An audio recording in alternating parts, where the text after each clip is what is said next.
ಹುಬ್ಬಳ್ಳಿ ಧಾರವಾಡ ಅವಳಿ ನಗರದಲ್ಲಿ ಬಂದ್ ಆಗುತ್ತಾ ಬಿಆರ್ಟಿಎಸ್. ಅವಳಿ ನಗರದಲ್ಲಿ ಸಂಚರಿಸೋ ಬಿಆರ್ಟಿಎಸ್ ವ್ಯಾಪ್ತಿ ಸಾರಿಗೆ ಬಸ್ ಬಂದ್ ಆಗುತ್ತಾ ಸಾಧ್ಯತೆಗಳು ಹೆಚ್ಚಾಗಿದೆ. ಅಂದರೆ ಚಿಗರಿ ಬಸ್ ಅಂತ ಕರೀತಾರೆ ಬಿಆರ್ಟಿಎಸ್ ಅಲ್ಲಿ. ಹುಬ್ಬಳ್ಳಿ ಧಾರವಾಡದಲ್ಲಿ ಶೆಟ್ಟರ್ ಅವರು ಇದನ್ನ ಅಲ್ಲಿಗೆ ಪರಿಚಯ ಮಾಡಿದ್ರು. ಬಟ್ ಈಗ ಬಹಳ ವಿರೋಧ ವ್ಯಕ್ತವಾಗ್ತಾ ಇದೆ, ಅನಾನುಕೂಲಗಳು ಜಾಸ್ತಿ ಆಗ್ತಾ ಇದೆ. ಎಲೆಕ್ಟ್ರಿಕ್ ಬಸ್ಸು ಬರುತ್ತವೆ ಅನ್ನುವಂಥ ಚರ್ಚೆ ನಡೀತಾ ಇದೆ ಈಗ ಸದ್ಯಕ್ಕೆ. ಚಿಗರಿ ಬಸ್ಗಳ ಬಗ್ಗೆ ಸಾಕಷ್ಟು ರೀತಿ ವಿರೋಧ ಇದೆ ಸಾರ್ವಜನಿಕರಿಂದ. ಆಮೇಲೆ ನಷ್ಟ ಕೂಡ ಆಗ್ತಿದೆ, 40 ಕೋಟಿ ಹೊರೆ ಆಗ್ತಿದೆ ಇದು ಸರ್ಕಾರಕ್ಕೆ. ನಿತ್ಯ ಒಂದಲ್ಲ ಒಂದು ಕಡೆ ಅಪಘಾತಕ್ಕೀಡಾಗ್ತಿವೆ ಈ ಚಿಗರಿ ಬಸ್ಗಳು. ಜೊತೆಗೆ ತೀವ್ರ ಆರ್ಥಿಕ ಸಂಕಷ್ಟಕ್ಕೆ ಈ ಯೋಜನೆ ಈಗ ಈಡಾಗಿದೆ. ನೋಡಿ, 40 ಕೋಟಿ ಬಿಆರ್ಟಿಎಸ್ ಲಾಸ್ ಆಗ್ತಾ ಇರೋದು ನಿಗಮಕ್ಕೆ. ಹೀಗಾಗಿ ಈ ಯೋಜನೆಯನ್ನ ಬಂದ್ ಮಾಡೋ ಬಗ್ಗೆ ಚಿಂತನೆ ನಡೀತಾ ಇದೆ. ಈ ಬಗ್ಗೆ ಸಚಿವ ಸಂತೋಷ್ ಲಾಡ್ ಕೂಡ ಸುಳಿವನ್ನ ಕೊಟ್ಟಿದ್ದಾರೆ.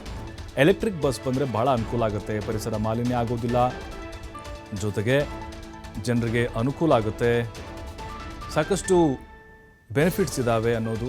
ಬಿಆರ್ಟಿಎಸ್ ಯೋಜನೆ ನೋಡಿ, ಇದು ಪ್ರತ್ಯೇಕವಾದಂಥ ಒಂದು ಮಾರ್ಗವನ್ನು ಹೊಂದಿದೆ, ಅವ್ರದ್ದೇ ಆದಂಥ ಒಂದು ಮಾರ್ಗ ಇರುತ್ತೆ. ಈ ಬಿಆರ್ಟಿಎಸ್ ಚಿಗರಿ ಬಸ್ ಬಿಟ್ಟರೆ ಬೇರೆ ವೆಹಿಕಲ್ಗಳಿಗೆ ಅಲ್ಲಿ ಅವಕಾಶ ಇರೋದಿಲ್ಲ.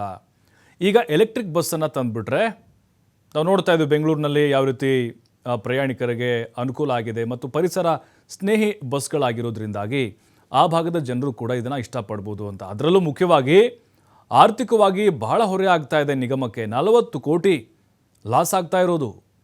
ಹಾಗಾಗಿ ಈ ಒಂದು ಯೋಜನೆಯನ್ನು ಜಾರಿಗೆ ತಂದುಬಿಟ್ರೆ, ಎಲೆಕ್ಟ್ರಿಕ್ ಬಸ್ ಬಂದುಬಿಟ್ರೆ ಅದು ಜನಸ್ನೇಹಿ ಸಂಚಾರ ಆಗುತ್ತೆ ಅನ್ನುವಂಥ ಚಿಂತನೆಯಲ್ಲಿ ಸರ್ಕಾರ ಇದೆ. ಸಂತೋಷ್ ಲಾಡ್ ಕೂಡ ಇದ್ರ ಬಗ್ಗೆ ಮಾತನಾಡಿದ್ದಾರೆ. ಯಾಕಂದರೆ ಈಗ ಅಲ್ಲಿ ಮಾರ್ಗ ಏನು ಮಾಡಿದ್ದಾರೆ ಬಿಆರ್ಟಿಎಸ್ ಅವ್ರಿಗೆ, ಚಿಗರಿ ಬಸ್ನವ್ರಿಗೆ ಅದರಲ್ಲೇ ಒಂದು ಟೋಲನ್ನು ಮಾಡಿಬಿಟ್ರೆ, ಬೇರೆ ವೆಹಿಕಲ್ಗಳಿಗೆ ಅವಕಾಶ ಕೊಟ್ಟು ಟೋಲ್ ಗೇಟ್ ಮಾಡಿದರೆ ಇನ್ನೂ ಆದಾಯ ಸಂಗ್ರಹ ಮಾಡ್ಬೋದು ಅನ್ನುವಂಥ ಪ್ಲ್ಯಾನ್ ಕೂಡ ಈಗ ಹಾಕ್ಕೊಂಡಿದ್ದಾರೆ. ಬಟ್ ನಾವು ನೋಡ್ತಿರೋ ಹಾಗೆ ಹುಬ್ಬಳ್ಳಿ ಧಾರವಾಡದಲ್ಲಿ ಈ ಚಿಗರಿ ಬಸ್ಗಳು ಒಂದಲ್ಲ ಒಂದು ಅಪಘಾತವನ್ನು ಮಾಡ್ತಾನೆ ಇರ್ತವೆ, ಕೆಟ್ಟು ನಿಂತಿರ್ತವೆ, ಆಕ್ಸಿಡೆಂಟ್ ಆಗ್ತಾ ಇರ್ತವೆ ಮತ್ತು ಆರ್ಥಿಕವಾಗೂ ಕೂಡ ಸಾಕಷ್ಟು ಹೊರೆ ಆಗ್ತಾ ಇದೆ. ಹೀಗಾಗಿ ಇದನ್ನು ಕೈ ಬಿಡಬೇಕು ಅನ್ನುವಂತಹ ಚರ್ಚೆಗಳು ಆಲ್ರೆಡಿ ನಡೀತಾ ಇದೆ. ಮತ್ತು ಹುಬ್ಬಳ್ಳಿ ಧಾರವಾಡ ನಾಗರಿಕರು ಕೂಡ ಆರಂಭದಲ್ಲಿ ಭಾಳ ಖುಷಿಪಟ್ಟಿದ್ರು. ಏನಪ್ಪ, ಹುಬ್ಬಳ್ಳಿ ಧಾರವಾಡಕ್ಕೆ ಚಿಗರಿ ಬಸ್ ಬಂದಿದ್ದಾವೆ, ಚಿಗರಿ ಥರ ಎಲ್ಲವೂ ವೇಗವಾಗಿ ಹೋಗ್ತವೆ ಅಂಥೇಳಿ. ವೇಗವಾಗಿ ಹೋದರೂ ಕೂಡ ಅಲ್ಲಲ್ಲಿ ಕೆಟ್ಟು ನಿಲ್ಲೋದು, ಜೊತೆಗೆ ವಾರಕ್ಕೊಂದಾದರೂ ಆಕ್ಸಿಡೆಂಟ್ ಆಗೇ ಆಗಿರುತ್ತೆ ಇಲ್ಲಿ.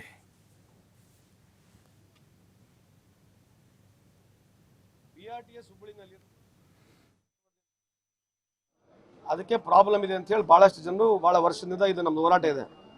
ಆಮೇಲೆ ಎಲ್ಲಿ ಬೇಕಾದಲ್ಲಿ ಫ್ಯಾಟಲ್ ಆಕ್ಸಿಡೆಂಟ್ಸ್ಗಳು ಆಗ್ತಾ ಇದ್ದಾವೆ. Cross over, criss cross road, perpendicular ರೋಡ್ಸ್ಗಳು ತುಂಬ ಆಗಿರೋದ್ರಿಂದ ಸೊ ನಾವೇನೋ ಒಂದು LRT ಅಂತಂದರೆ light rail transport system PPP ಮಾಡಲಲ್ಲಿ ಬರಬೇಕು, ಅವರೇ ಇನ್ವೆಸ್ಟ್ಮೆಂಟ್ ಮಾಡಬೇಕು. ಈ ಕಾರಿಡಾರ್ನಲ್ಲಿ ಕೂಡ ಬರ್ತಕ್ಕಂಥ ಎಲ್ಲ ಇನ್ಫ್ರಾಸ್ಟ್ರಕ್ಚರ್ ಅವರೇ ಕ್ರಿಯೇಟ್ ಮಾಡಬೇಕು, ಅವ್ರು ಬಸ್ನ ನಡೆಸಬೇಕು, ನಮ್ದು ಇಷ್ಟು ಮಿನಿಮಮ್ ಪ್ಯಾಸೆಂಜರ್ಸ್ನ ಅವ್ರನ್ನ ಕೊಡಬೇಕಂತ ಹೇಳಿ ಒಂದು ಪ್ರಯತ್ನವನ್ನು ಮಾಡ್ತಾ ಇದ್ವಿ. We are giving A try. ಯಾಕೆ ಮಾಡ್ತಾ ಇದೀವಿ ಅಂತಂದ್ರೆ, ಅಟ್ ಎ ಟೈಮ್ ಅದು LRT ಬಸ್ ಪ್ರಾರಂಭ ಹೋದರೆ ಸುಮಾರು 200 ರಿಂದ 250 ಜನಕ್ಕೆ ಒಂದೇ ಟೈಮ್ ಅದನ್ನ ತೊಗೊಂಡು ಹೋಗ್ಬೋದು. ಅದು ಎಲೆಕ್ಟ್ರಿಕಲ್ ಇರೋದ್ರಿಂದ ಎನ್ವೈರ್ಮೆಂಟು ಆಗುತ್ತೆ, ನಮಗೆ ಕಾರ್ಬನ್ ಪ್ರಿಂಟು ಸಿಗುತ್ತೆ, ಎನ್ವೈರ್ಮೆಂಟ್ ಇಶ್ಯೂಸು ನಮಗೆ ಅನುಕೂಲ ಆಗುತ್ತೆ ಅಂತ ಹೇಳಿ ಒಂದು ಪ್ರಯತ್ನವನ್ನು ಮಾಡ್ತಿದ್ದೀವಿ. ಅದ್ರ ಜೊತೆಗೆ ಈಗ ಇದೇ ತಿಂಗಳ ಬೇಕಾದರೆ ಮೋಸ್ಟ್ಲಿ ಜನವರಿ ಎಂಡ್ವರೆಗೆ BRTS ಜೊತೆ ಸಂಪೂರ್ಣ ಮೀಟಿಂಗ್ ಮಾಡಿಬಿಟ್ಟು ಎಲ್ಲ ಇರ್ತಕ್ಕಂಥ ಇಂಟ್ರೆಸ್ಟೆಡ್ ಪಾರ್ಟೀಸ್ನ ಕರೆಸಿ ಅವ್ರ ಒಪಿನಿಯನ್ ತೊಗೊಂಡು ಇರ್ತಕ್ಕಂಥ ವ್ಯವಸ್ಥೆಯಲ್ಲಿ ಏನು ಬದಲಾವಣೆ ಮಾಡ್ಬೋದು, ಏನು ಸ್ವಲ್ಪ ಚೇಂಜಸ್ ಮಾಡಿದ್ರೆ ಸಾರ್ವಜನಿಕ ಅನುಕೂಲ ಆಗುತ್ತೆ ಅಂತೇಳಿ ಅದನ್ನು ಪ್ರಯತ್ನ ಮಾಡ್ತಾ ಇದ್ದೀವಿ. ಸೊ BRTS ಆಗ್ತಕ್ಕಂಥದ್ದು ಸಾಧ್ಯತೆ is only about economical study ಆಗಿದೆ ಆಲ್ರೆಡಿ. ನಾನೇ ಪರ್ಸನಲ್ ಆಗಿ ಫ್ರಾನ್ಸಿಗೆ ಹೋಗಿದ್ದೆ, ಆ ಕಂಪ್ನಿಯವ್ರ ಜೊತೆ ಟೀಮ್ ಕೂಡ ಮಾಡಿದ್ದೀನಿ. It will be on a PPP project. So ಅವ್ರು ಬಂದು ನಮಗೆ ಒಂದು ಸಬ್ಮಿಟ್ ಮಾಡಬೇಕು ಪ್ರಪೋಸಲ್, ಆ ಪ್ರಪೋಸಲ್ ಸಬ್ಮಿಟ್ ಮಾಡಿ ಸರ್ಕಾರಕ್ಕೆ ಕೊಡಬೇಕು. ಸಾಧಕ ಬಾಧಕಗಳನ್ನೆಲ್ಲ ಮಾತಾಡಿದ ನಂತರ ಅದು ಆಗ್ತಕ್ಕಂಥ ಸಾಧ್ಯತೆಯೂ ಇದೆ. ಒಂದು ಮೊದಲು 20% ಆಗ್ತಕ್ಕಂಥ ಸಾಧ್ಯತೆ ಇತ್ತು, ಈಗ ಒಂದು 50%. ಹುಬ್ಬಳ್ಳಿ ಧಾರವಾಡ BRTS ಅಂತ ಏನು ಹೇಳ್ತಿದ್ವಿ, ಒಂದು ರೋಡ್ ಟ್ರಾನ್ಸಿಟ್ ಸರ್ವಿಸ್ ಅಂತೇಳಿ ಕರೆಯೋದ್ರ ಮೂಲಕ ಒಂದು ನಾಮಕರಣ ಮಾಡಿ ಒಂದು ಯೋಜನೆಯನ್ನು ಏನು ಆಗಿನ ಸರ್ಕಾರ ಹುಬ್ಬಳ್ಳಿ ಧಾರವಾಡ ಅವಳಿ ನಗರವನ್ನು ಬೆಸೆಯುವಂಥ ಒಂದು ರಸ್ತೆ ಮಾರ್ಗವನ್ನು ತೊಗೊಂಡು ಬಂತು. ಈ ರಸ್ತೆ 2020-21 ಸಾಲಿನಲ್ಲಿ ಏನು ನಮ್ಮ ಹುಬ್ಬಳ್ಳಿ ಧಾರವಾಡ ಮಹಾನಗರ ಜನತೆಗೆ ಮುಕ್ತವಾಗಿ ಸೇವೆಯನ್ನು ನೀಡ್ತಾ ಇದೆ.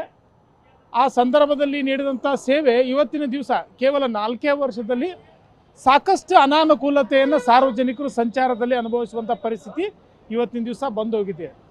ಇದರಿಂದ ಕೇವಲ ಸಾರ್ವಜನಿಕರಿಗೆ ನಡೆದಾಡುವಂಥ ಸಾರ್ವಜನಿಕರಿಗಲ್ಲದೆ ವಾಹನದಲ್ಲಿ ಸಂಚಾರ ಮಾಡ್ತಕ್ಕಂಥವ್ರಿಗೂ ಸಹಿತ ಸಾಕಷ್ಟು ತೊಂದರೆ ಕಿರಿಕಿರಿ ಅನುಭವಿಸುವಂಥ ಪರಿಸ್ಥಿತಿ ಬಂದಿದೆ. 20 ಕಿಲೋಮೀಟರ್ ಅವಧಿಯನ್ನು ಇವತ್ತಿನ ದಿವಸ 1.5 ಗಂಟೆ ಆದರೂ ಸಹಿತ ನಾವು ಆ ಮಿತಿಯನ್ನು ಮುಟ್ಟದೇ ಇರುವಂಥ ಪರಿಸ್ಥಿತಿ BRTSನಿಂದ ಬಂದಿದೆ. ಅದಕ್ಕೆ ನಾವು ಒಂದು ಸಾರ್ವಜನಿಕವಾಗಿ ನಮ್ಮ ಒಂದು ಸಲಹೆಯನ್ನು ನೀಡಲಿಕ್ಕೆ ಇಷ್ಟಪಡ್ತಾ ಇದ್ದೀವಿ. ಕೂಡಲೇ ಈಗಿರುವಂಥ BRTS ಯೋಜನೆಯಲ್ಲಿ ಓಡಾಡ್ತಕ್ಕಂಥ ಸಾರಿಗೆ ವ್ಯವಸ್ಥೆ ಏನಿದೆ, ಈ ವ್ಯವಸ್ಥೆಯನ್ನು ಬದಲಾವಣೆ ಮಾಡಿ ಸಾರ್ವಜನಿಕರಿಗೆ ಅತ್ಯುತ್ತಮವಾದಂಥ ಸಾರಿಗೆ ಸೇವೆಯನ್ನು ನೀಡುವಂಥ ನಿಟ್ಟಿನಲ್ಲಿ ಒಂದು ಒಳ್ಳೆಯ ರೀತಿಯಾದಂಥ ಸಾರಿಗೆ ವ್ಯವಸ್ಥೆಯನ್ನು ಬದಲಿ ವ್ಯವಸ್ಥೆಯನ್ನು ಮಾಡಿಕೊಡೋದ್ರ ಮೂಲಕ ನಾಗರಿಕರಿಗೆ ಅನುಕೂಲ ಮಾಡಿಕೊಡಬೇಕು ಅನ್ನುವಂಥ ನಿಟ್ಟಿನಲ್ಲಿ ನಾನು ಸಾರ್ವಜನಿಕರ ವತಿಯಿಂದ ಸರ್ಕಾರಕ್ಕೆ ಹೇಳಲಿಕ್ಕೆ ಇಷ್ಟಪಡ್ತಾ ಇದ್ದೀನಿ. ಮತ್ತಷ್ಟು ಮಾಹಿತಿ ಯಲ್ಲಪ್ಪ ನೀಡ್ತಾರೆ. ಯಲ್ಲಪ್ಪ, BRTS ಚಿಗರಿ ಬಸ್ಸು ಬಹಳ ಖುಷಿಯಾಗಿದ್ರು ಜನ, ಬಟ್ ಈಗ ಬಹಳ ಬೇಸರ ತರಿಸ್ತಾ ಇದ್ದಾವೆ. ಈಗ ಲಾಡೋರು ಸುಳಿವು ಕೊಟ್ಟಿದ್ದಾರೆ. ಯಾವ ರೀತಿ ಪ್ಲಾನ್ ಇರುತ್ತೆ ಇನ್ಮೇಲೆ ಎಲೆಕ್ಟ್ರಿಕ್ ಬಸ್ ಬಂದರೆ ಅಂತ? ಪ್ರಭು, ಏನು ಹುಬ್ಬಳ್ಳಿ ಧಾರವಾಡದ ನಿತ್ಯ ಇಲ್ಲಿ ಅಂತಂದ್ರೆ 100ಕ್ಕೂ ಹೆಚ್ಚು ಇಲ್ಲಿ ಅಂದ್ರೆ BRTS ಬಸ್ಗಳು ಸಂಚರಿಸಬೇಕಾಗಿತ್ತು. ಆದ್ರೆ BRTS ಯೋಜನೆ, ಈ ಒಂದು BRTS ಯೋಜನೆ ಅಂತ ಯಾವಾಗ ಬಂತು ಅಂದ್ರೆ 2012ರಲ್ಲಿ ಜಗದೀಶ್ ಶೆಟ್ಟರ್ ಮುಖ್ಯಮಂತ್ರಿ ಇದ್ರು. ಆ ಮುಖ್ಯಮಂತ್ರಿ ಇದ್ರಾಗ ಇಲ್ಲಿ ಅಂದ್ರೆ ಒಂದು ವಿಶೇಷವಾದಂತಹ ಒಂದು ಯೋಜನೆ ಅಂದ್ರೆ ಅಹಮದಾಬಾದ್ನಲ್ಲಿ ಇದ್ದಂತಹ ಒಂದು ಯೋಜನೆಯನ್ನ ಇಲ್ಲಿ ಅಂತಂದ್ರೆ ಕರ್ನಾಟಕಕ್ಕೆ ತೆಗೆದುಕೊಂಡು ಬಂದ್ರು. ಅಂದ್ರೆ BRTS ಹೇಳಿದ್ರೆ ಈ ಒಂದು BRTS ದೇಶದಲ್ಲಿ ಎಲ್ಲೂ ಸಹ ಇಲ್ಲಿ ಅಂದ್ರೆ ಒಳ್ಳೆ ರೀತಿಯಾದಂತಹ ಅನುಷ್ಠಾನ ಆಗಿಲ್ಲ ಮತ್ತೆ ಎಲ್ಲ ರೀತಿಯಾದಂತಹ ಒಂದು ಕೇಳಿ ಹೊರದಂತಹ ಒಂದು ಯೋಜನೆ. ಪ್ರಾರಂಭದಲ್ಲಿ ಸಹಿತ ಹುಬ್ಬಳ್ಳಿ ಧಾರವಾಡ ಜನ ಸೇರಿದಂತೆ ಸಾಕಷ್ಟು ಜನರು ಇಲ್ಲಿ ಅಂತಾರೆ ಇದಕ್ಕೆ ಆಕ್ರೋಶವನ್ನ ವ್ಯಕ್ತಪಡಿಸಿದ್ರು. ಈ BRTS ಯೋಜನೆ ಇದು ಸಾಕಷ್ಟು ಇಲ್ಲಿ ಅಂತಾರೆ ಬೇರೆ ಎಲ್ಲ ಕಡೆಯಲ್ಲಿ ಅಂದ್ರೆ ಫೇಲ್ಯೂರ್ ಆಗಿದೆ. ಆ ಫೇಲ್ಯೂರ್ ಆಗಿದಂತಹ ಒಂದು ಯೋಜನೆಯನ್ನ ಹುಬ್ಬಳ್ಳಿಗೆ ತಂದು ಯಾಕೆ ನೀವು ಅನುಷ್ಠಾನ ಮಾಡ್ತಿದ್ದೀರಿ ಅಂತೇಳಿ ಇಲ್ಲಂದ್ರೆ ಆಕ್ರೋಶವನ್ನ ವ್ಯಕ್ತಪಡಿಸಿದ್ರು. ವಿರೋಧದ ನದಿಗೂ ಇಲ್ಲಿ ಅಂದ್ರೆ ಜಗದೀಶ್ ಶೆಟ್ಟರ್ ಮತ್ತು ಇನ್ನೊಂದು ಕಡೆ ಅಂದ್ರೆ ಪ್ರಹ್ಲಾದ್ ಜೋಶಿ ಅವರು ಸಾಕಷ್ಟು ಇಲ್ಲಿ ಅಂದ್ರೆ ಮುತುವರ್ಜಿಯನ್ನ ತಗೊಂಡು ಈ ಒಂದು ಹುಬ್ಬಳ್ಳಿ ಧಾರವಾಡ ಜನರಿಗೆ ಅನುಕೂಲ ಆಗಲಿ ಅಂತೇಳಿ ಅಂದ್ರೆ ಈ ಒಂದು ಯೋಜನೆಯನ್ನ ತೆಗೆದುಕೊಂಡು ಬಂದ್ರು. ಪ್ರಾರಂಭದಲ್ಲಿ 600 ಕೋಟಿ ರೂಪಾಯಿ ಇದ್ದಂತಹ ಒಂದು ಯೋಜನೆ ಇಲ್ಲಿ ಅಂದರೆ ಮುಗಿಯೋ ಹಂತಕ್ಕೆ ಇಲ್ಲಿ ಅಂದ್ರೆ 1000 ಗಡಿ ದಾಟಿತು. 1000 ಕೋಟಿ ರೂಪಾಯಿ ಗಡಿ ದಾಟಿದ್ರು ಇಲ್ಲಿಯ ಜನರಿಗೆ ಏನು ಅನುಕೂಲ ಆಗಬೇಕಾಗಿತ್ತು, ಇಲ್ಲಿ ಟ್ರಾಫಿಕ್ ಮುಕ್ತ ಆಗಬೇಕಾಗಿತ್ತು. ಹುಬ್ಬಳ್ಳಿ ಧಾರವಾಡ ಜನರು ಇಲ್ಲಿ ಅಂದ್ರೆ ಆದಷ್ಟು ಬೇಗ ಇಲ್ಲಿ ಮನೆ ತಲುಪಬೇಕಾಗಿತ್ತು. ಆದ್ರೆ ಈ ಒಂದು ಯೋಜನೆ ಏನಂತಂದ್ರೆ ಇಲ್ಲಿ ಒಂದ್ ಕಡೆ BRTS ಕಾರಿಡಾರ್ ಏನಿದೆ, ಆ ಕಾರಿಡಾರ್ ಅಲ್ಲಿ ಕೇವಲ ಅಂತಂದ್ರೆ ಬೆರಳಿಗೆಯಷ್ಟು ಬಸ್ಗಳು ಇಲ್ಲಿ ಅಂತಾರೆ ಅಡ್ಡಾಡ್ತವೆ, ಸಂಚಾರ ಮಾಡ್ತವೆ. ಅವುಗಳಿಗೆ ಇಲ್ಲಿ ಅಂದ್ರೆ ದೊಡ್ಡದಾದಂತಹ ಒಂದು ರಸ್ತೆ ಇದೆ. ಇನ್ನೊಂದು ಕಡೆ ಅಂದ್ರೆ ಅಕ್ಕಪಕ್ಕದಲ್ಲಿ 2 ರಸ್ತೆಗಳನ್ನ ಮಾಡಿದ್ರೆ ಆ 2 ರಸ್ತೆಗಳಲ್ಲಿ ಹುಬ್ಬಳ್ಳಿ ಅಂದ್ರೆ 20 ಕಿಲೋಮೀಟರ್ ರಸ್ತೆವನ್ನ ಇಲ್ಲಿ ಅಂದ್ರೆ ಹೋಗಿ ತಲುಪಬೇಕಾದ್ರೆ ಇವತ್ತು ಬರೋಬ್ಬರಿ 1.5 ಗಂಟೆ ಕಾಲ ಇಲ್ಲಿ ಅಂದ್ರೆ 1 ಗಂಟೆ 30 ನಿಮಿಷಗಳ ಕಾಲ ಇಲ್ಲಿ ಅಂದ್ರೆ ಕಾಲಾವಕಾಶ ಬೇಕು. ಹೀಗಾಗಿ ಬಹಳಷ್ಟು ಕಿರಿಕಿರಿ ಅನ್ನಂತ ಒಂದು BRTS ಮಾಡಿದ್ರೆ. ಹೀಗಾಗಿ ಇನ್ನೊಂದು ಕಡೆ ಅಂದ್ರೆ BRTS ಸಾಕಷ್ಟು ಜನರನ್ನ ಇಲ್ಲಿ ಅಂದ್ರೆ ಬಲಿ ತೆಗೆದುಕೊಂಡಿದೆ. ಯಾವ ಮಟ್ಟಿಗೆ ಅಂದ್ರೆ ಆ BRTS ಬಸ್ಗಳಿಗೆ ಸರಿಯಾದಂತ ಒಂದು ಬ್ರೇಕ್ಗಳ ವ್ಯವಸ್ಥೆ ಇಲ್ಲ. ಅದೇ ಒಂದು ಕಾರಣಕ್ಕೆ ಇವತ್ತು ದಿನೇ ದಿನೇ ಸಾಗುಗಳ ಸಂಖ್ಯೆ ಇವತ್ತು ಹೆಚ್ಚುತ್ತಲೇ ಇದೆ. ಹೀಗಾಗಿ ಇದನ್ನ ಬ್ಯಾನ್ ಮಾಡಬೇಕು ಅಂತೇಳಿ ಅವಳಿ ನಗರದ ಜನರು ಆಗ್ರಹಿಸಿದರೆ. ಹೀಗಾಗಿ ಒಂದೇ ಒಂದು ಕಾರಣಕ್ಕೆ ಇದನ್ನ ಮನಸ್ಸು ಮಾಡಿದಂತಹ ಇಲ್ಲಿ ಅಂತಾರೆ ಜಿಲ್ಲಾ ಉಸ್ತುವಾರಿ ಸಚಿವ ಅಂದ್ರೆ ಕಾರ್ಮಿಕ ಸಚಿವ ಸಂತೋಷ್ ಲಾಡ್ ಅವರು ಒಂದು PPE ಒಂದು ಪ್ರಾಜೆಕ್ಟ್ ಅಂದ್ರೆ ಸರ್ಕಾರಕ್ಕೆ ಕೊಟ್ಟ ಮೇಲೆ ಸಾಧಕ ಬಾಧಕಗಳನ್ನ ಒಂದು ಚರ್ಚೆ ಮಾಡಿ ಸುಮಾರು ಒಂದು ಈಗ ಒಂದು 50ರಷ್ಟು ಸಕ್ಸಸ್ ಆಗಿರುವಂತಹ ಅಂದ್ರೆ ಶೇಕಡಾವಾರು ನೋಡಿದಾಗ 50ರಷ್ಟು ಸಕ್ಸಸ್ ಆಗಿರುವಂತಹ ಒಂದು ಎಲೆಕ್ಟ್ರಿಕಲ್ ಬಸ್ ಅನ್ನ ಹುಬ್ಬಳ್ಳಿ ಧಾರವಾಡ ಜನರಿಗೆ ಅನುಕೂಲವಾಗುವಂತಹ ಒಂದು ತರಬೇಕು ಅಂತೇಳಿ ಈಗಾಗಲೇ ತೀರ್ಮಾನ ಮಾಡಿದರೆ. ಈ ಸಂಬಂಧಪಟ್ಟಂಗೆ ಬೇರೆ ಬೇರೆ ದೇಶಗಳಿಗೆ ಹೋಗಿ ಅಲ್ಲಿರುವಂತಹ ಏನು ಈ ಪ್ರಾಜೆಕ್ಟ್ ಏನಿದೆ ಆ ಪ್ರಾಜೆಕ್ಟ್ ನೋಡ್ಕೊಂಡು ಬರುವಂತಹ ಕೆಲಸವನ್ನ ಈಗಾಗಲೇ ಸಂತೋಷ್ ಲಾಡ್ ಅವರು ಮಾಡಿದ್ದಾರೆ. ಆದ್ರೆ BRTS ಯೋಜನೆಗೆ ಈಗಾಗಲೇ ಅಂದರೆ 1000 ಕೋಟಿ ರೂಪಾಯಿ ಹಣವನ್ನ ದುಂದು ವೆಚ್ಚ ಮಾಡಿ ಮತ್ತೆ ಈಗ ಈ ಒಂದು ಎಲೆಕ್ಟ್ರಿಕಲ್ ಬಸ್ಗೂ ಸಹಿತ ಇವತ್ತು ಆ ಹಣವನ್ನ ವ್ಯಯ ಮಾಡೋದು ಬೇಡ. ಇದಕ್ಕೆ ರೀತಿಯಾದಂತಹ ಒಂದು BRTS ಏನಿದೆ BRTSಗೆ ಇಲ್ಲಿ ಅಂತಂದ್ರೆ ಬೇರೆ ರೀತಿಯಾದಂತಹ ಒಂದು ಇದಕ್ಕೆ ಏನು ಅನುಕೂಲ ಮಾಡ್ಬೇಕು. ಯಾಕಂದ್ರೆ ಪ್ರತಿ ತಿಂಗಳು BRTS ಬಸ್ ಇವತ್ತು ಅಂದ್ರೆ 40 ಕೋಟಿ ರೂಪಾಯಿ ಇಲ್ಲಿ ನಷ್ಟದಲ್ಲಿದೆ. ಹೀಗಾಗಿ ಒಂದು BRTS ಬಸ್ ನ ಒಂದು ಬೆಳೆ ಹಾನಿ ಸಾಕದಾಗೆ ಒಂದು ಸರ್ಕಾರಕ್ಕೆ. ಹೀಗಾಗಿ ಇದಕ್ಕೆ ಬೇರೆ ರೀತಿಯಾದಂತಹ ಒಂದು ವ್ಯವಸ್ಥೆಯನ್ನ ಮಾಡ್ಲಿಕ್ಕೆ ಸರ್ಕಾರ ಮುಂದಾಗ್ತಿದೆ. ಪ್ರಭು, ಥ್ಯಾಂಕ್ ಯು ಯಲ್ಲಪ್ಪ ಮಾಹಿತಿಗಾಗಿ.